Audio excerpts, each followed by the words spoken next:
won. Yeah. Well, he really could have, and he came so close to qualifying, and he was always on the top of our list for inviting. But as you said, commentary, we will never not do this event without thinking of Danya. And as I said, there will be some other things happening, and for those looking in any way to be involved, we will let you know as we announce those. But of course, we feel really excited that the Naroditsky Cup will forever make Danya a part of this event. And all right, speaking of the event, as you said, we're tied heading into Bullet. We've gotten lucky so far, you and I, in the two matches we've commentated. The last time we were together, Wesley So and Vincent Keimer went to overtime. Amon, will we go to overtime with Fabiano and Pragg?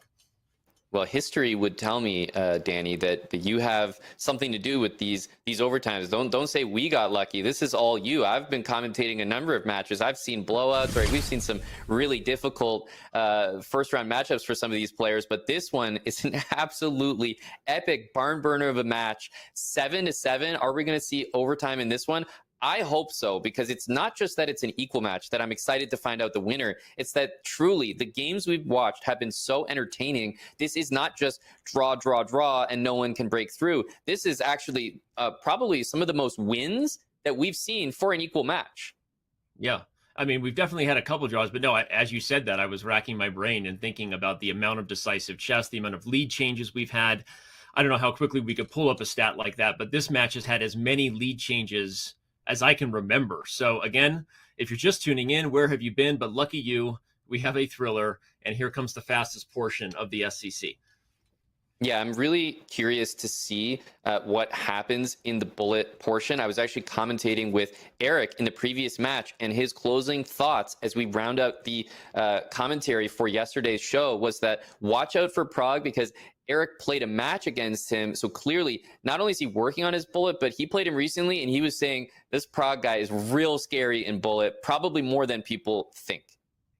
Yeah. Okay. Well, that's a good call by Eric. I had no idea about that, but the training is real. We know that Vincent played a bunch of Bullet before going up against Wesley. It ultimately, unfortunately, didn't get him over the hump if you're a Vincent fan, but will Pragg get over the hump and send a perennial SCC player home in the first round? I like the endgame for Black. In fact, I love this endgame for Black, dominating the dark squares, keeping this bishop trap behind the e4 pawn. I don't know how much winning chances are really here, but this is crazy. Wow. Yeah, and I was about to say, Black can just allow f takes e5 and not even take it back. And I think c5 here exemplifies that. You could probably take and just let the pawn drop. As long as it's doubled pawns on e5, I understand what Pragg is trying to do here. However, be on the lookout for h4, bishop h3. This is a really common way to fight against this knight and not allow dark square domination. Yeah, I love this move. H4, bishop h3, and you're so happy you got rid of that pawn. Remember how we play that game as kids and go, hey, you just want this pawn? Take it off the board to give me an open file? Fabiano actually figured out a way to do that. He got that pawn off the board, which is saving this game for white.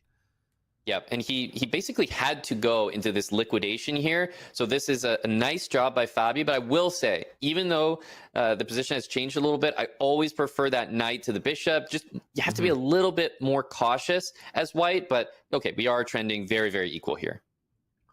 Yeah, I agree. The knight is preferred, especially with pawns on one